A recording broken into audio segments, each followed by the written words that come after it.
Hello, everyone. Welcome to Joe Consumes Cinema. I'm your host. Wolfgar, my son. I see you finally returned to us. We thought you were dead. What's with the crossbow? And today we have The Last Kingdom, Season 4, Episode 3. Last episode was pretty interesting. The main thing I want to focus on is obviously the infiltration of Bedminster and how things went wrong. I feel that Uhtred's plan really would have worked, except for the fact that Wolfgar showed up with, another 40 men, had plans of his own to, take the kingdom and become the true lord, in his own right. But now the cliffhanger situation that we're in is, our guys are outnumbered and they're trapped inside the castle. I'm hoping that they can, fight their way out, but I really think we're about to enter into a moment where we're going to lose a main character or two. Now, I'm very confident that Uhtred's going to be fine. We still have, the rest of this season and, season 5 to get through. I don't think they're going to kill him off. I don't think they're going to kill young Uhtred because we were just introduced to that character, and it definitely seems like he's meant to stick around. There's got to be more to him and his whole storyline to play out. I think, unfortunately, we're going to lose Father Beorca in this episode, and it's gonna suck. He lost Tora, originally didn't even want to go on, this mission, but then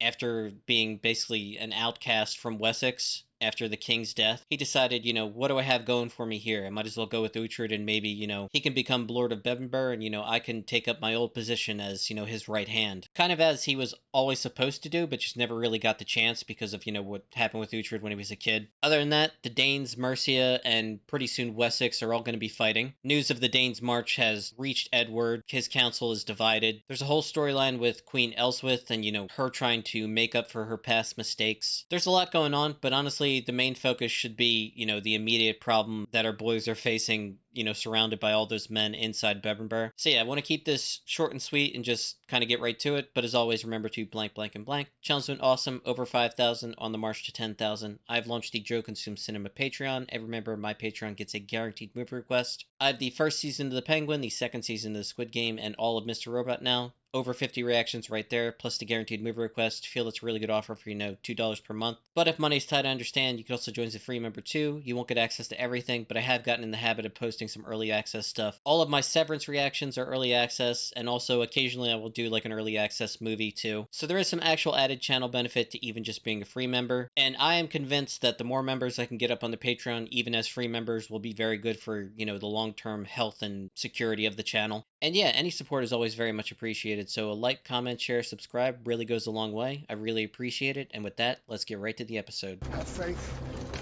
The father has escaped worse than this. Quicker! Lord, let us make peace. You are cousins. It's not gonna work. You have spent too long in Winchester, priest. You are a stranger here, Uhtred Ragnarson. You will watch the death of your boy and all the fools. This is the end, Uhtred. Oh, God. Oh, man. I fucking hate being right sometimes, guys. This fucking sucks.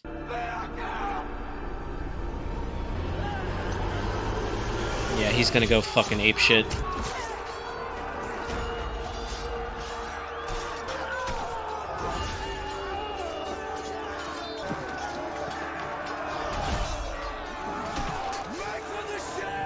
They came from the sea gate.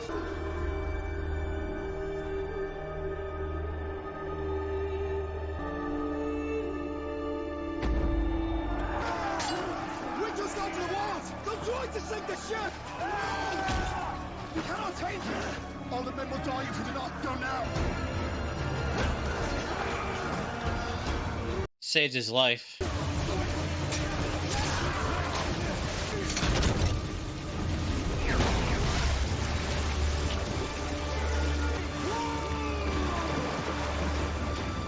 has failed. He will not last the night.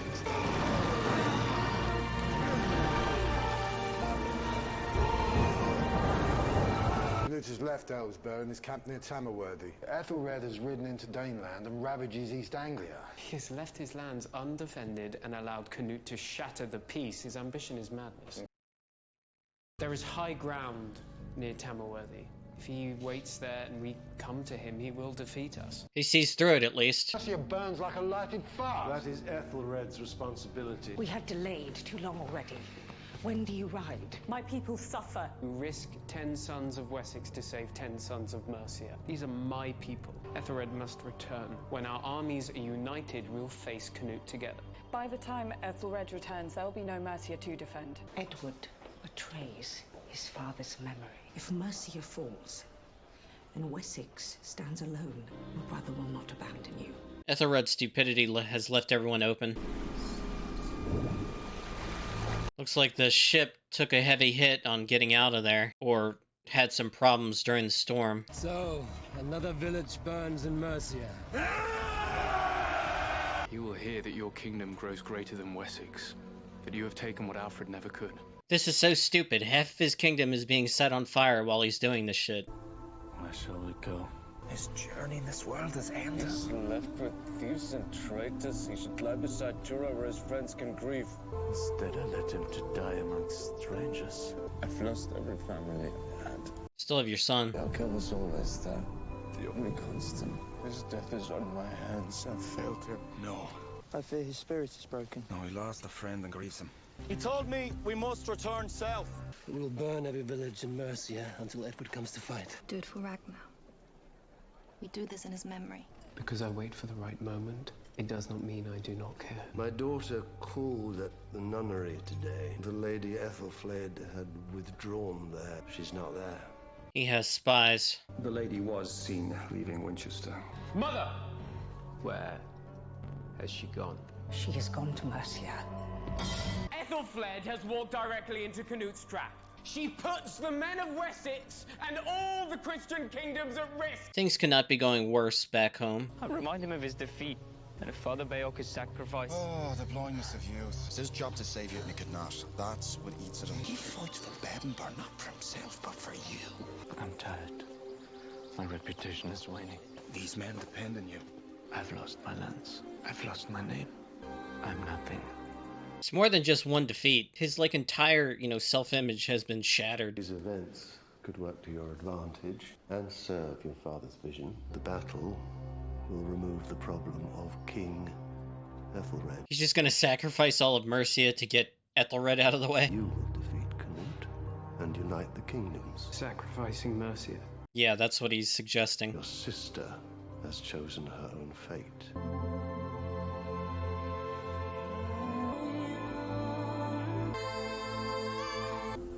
He saved my life as a boy and as a man, many times. He was like a father.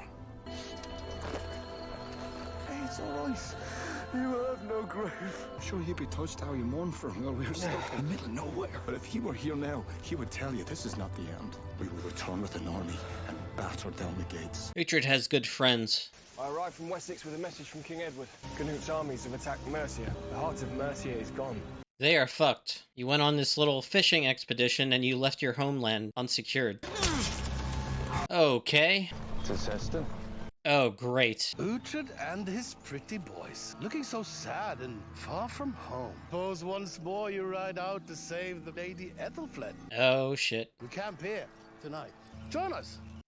This is weird. Heston's men say Canute and Breda have attacked Mercia. Edward and Ethelred will need us now. There was a rumor you had gone north to regain your lands. Are you here with your tail between your legs? Your men say the Danes have gone to war, yet you are here playing nursemaid? What happened, Heston, if they cut off your balls? How is Ethelflaed? No doubt you will be riding into battle with Canute. And you have always been there to save her, but not now.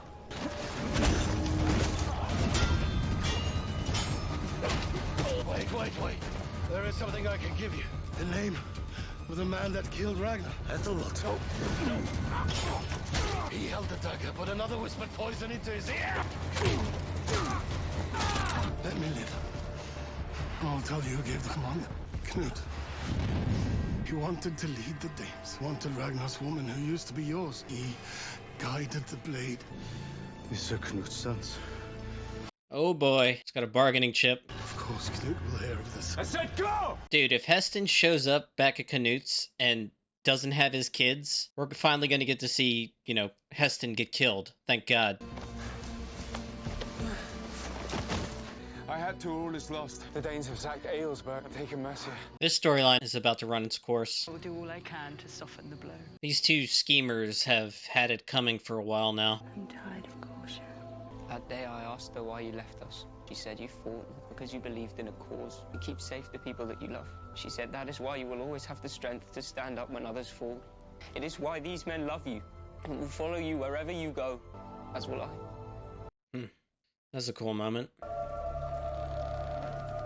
Fucking slaughter. Search for survivors and bring them here. Edward's rule in Wessex is vulnerable. Mercia has been left undefended. You will take a message to the Welsh king. Her plans suck. Why the hell would the Welsh king come to help them? Not everyone gives a shit that the Danes are attacking these other Christian kingdoms. They don't all think of themselves as part of England. You will find Ethelfled and you will bring her to me. Uhtred, why are you not at Bebbanburg? You should not be here undefended. Oh boy, they're not gonna wait. Okay, took some time just to gather my thoughts. Really good episode. Ton has happened, but main thing that happened is we lost Father Beorca, which really sucked. Wulfgar was in a strong position. He knows that Uhtred is a threat, and, you know, he wanted to kind of rip Uhtred's heart out, so the best way to do that would be to go after his son and heir. He took aim at young Uhtred. Father Beorca got in the way, took a bolt right in the heart. It is cool how Father Beorca had one last heroic act before, you know, he was killed. Uhtred is just completely devastated by it. It's kind of broken his spirit in a way. As Uhtred described it, Father Beorca was, you know, the one constant in his life. He's been through, you know, all this stuff with Uhtred. It's been like decades now. Uhtred kind of saw Father Beorca as, you know, a father figure, more akin to like a wise uncle, I would say, that he's like really close to. And while, you know, Uhtred still has children, mentioned a daughter who he like rarely ever sees, and also young Uhtred. The two aren't close, so in a weird way, Father Beorca was like the last family that Uhtred really had. The only other person that compares would be Brida. But yeah, Uhtred is devastated by it. It's not just the fact that he was defeated at Bebbanburg and, you know, lost a really good close friend. It's more than that. It's like a spiritual death. Uhtred has said, I can no longer call myself Uhtred of Bebbanburg. I have failed. Like, he's talking throughout most of the episode about just giving up and, you know, like almost laying down and dying in a way. Now, the events of what's going on with the Danes and Mercia, you know, have kind of forced his hand back into the fight. Finneran and young Uhtred kind of give him a pep talk different times throughout the episode to try and raise his spirits, saying, you know, we'll get past this. Father Beorca wouldn't want you to, you know, wallow in your own misery. He would want you to act and, you know, reclaim your lands. Young Uhtred talked about how his mother always said that Uhtred was a man who would fight for the cause of others. They sort of break through to him just a little bit throughout the episode, but you can tell it's going to take a little bit more. Ethelred and his stupid plan have, you know, screwed up everything. The heart of Mercia has been completely sacked, almost burned to the ground. Corpses just strewn everywhere. Upon learning of the news, Edward's court divided again. Elswith and Ethelfled want to act immediately, send whatever aid and men that they can. Edward is convinced that, you know, we need to be cautious about this, but Elswith and Ethelfled consider themselves Mercian. Elswith actually is Mercian, and they know that, you know, delaying like this will lead to the complete destruction of Mercia. Lord Aethelhelm, you know, chimes in his own way, saying that, you know, in a way this is kind of good for us. Let the Danes, you know, weaken themselves destroying Mercia, and then we can show up, finish off the Dane threat, and then claim another kingdom. People constantly bring up Alfred's vision, and Aethelhelm plays to that when he says, this might be the easiest way of, you know, fulfilling your father's vision of a united England. You can tell that character is just very shrewd and cutthroat. He's talking about letting Edward's sister die, letting thousands of Mercians, you know, be slaughtered, but in the process sort of getting that united England that Edward does want in the end. It's a very cold and, you know, heartless calculus that he's doing. You can tell that Edward is bothered by it, but he also maybe is a little bit tempted by it. Ultimately, I think Edward is going to turn away from that guy. He's just far too willing to see other people die to get what he wants. Heston revealed to Uhtred that young Ragnar was killed, yes, by Aethelwald's blade, but Canute was, you know, the one that poured poison into his ear, convinced Aethelwald that young Ragnar was going to kill him, that he had no choice but to kill young Ragnar. That's the last part of the little, you know, conspiracy that hasn't been revealed to everyone. I was a little bit disappointed that Uhtred didn't kill Heston. That guy has needed to die for a long time, but I am convinced that by the time Heston runs into Canute and, you know, comes up with some bullshit story saying, you know, Uhtred got the drop on him, kidnapped his sons, Canute's not going to be happy about that, and he's just going to kill Heston right then and there. I can see the scene in my head. Maybe that's just wishful thinking on my part, because that guy has needed to die for a very long time, has come very close to it, but always just sort of slinks away. And I'm really hoping that, you know, I hit the nail on the head. I was not happy to be right about my prediction for Father Beroka this episode, but I really hope Heston dies next episode. It will be interesting once Uhtred relays this information to Brida. She still very much wants to do all of the stuff that they're currently doing in young Ragnar's memory. Canute kind of goes along with it, but once that's revealed that Canute is the one that, set things in motion that got young Ragnar killed, I 100% believe she will turn against him, even though, she's pregnant with his son. Uhtred reunited with Ethelfled. The news of Ethelfled returning to Mercia has reached the Danes. Canute sent out some men. We saw at the very end of the episode, they pull up on the place where Uhtred and Ethelfled are. And so yeah, we should get a fight at the beginning of next episode. It seems that Uhtred is going to be pulled once more into another war. I think during the course of the coming events of the next few episodes, he's going to kind of get his groove back in a way, kind of rekindle the fire and kind of settle all this and then go back and deal with Bebbanburg. It's interesting. That whole storyline about Uhtred reclaiming Bebbanburg has been put on the back burner for forever. This season starts and we think, okay, we're finally going to get some resolution to this, but we get an unexpected defeat really out of Uhtred's control given, Wulfgar just showing up randomly, doubling the size of the men in the keep. So once again, that storyline has sort of been pushed off to the side as we deal with, the main threat from the Danes. Still really good, still really enjoying it. There's a lot of pieces in motion here, and it's quite interesting, still really enjoying everything. Honestly, I just want to get right to the next one, so as always, thanks for watching, and peace.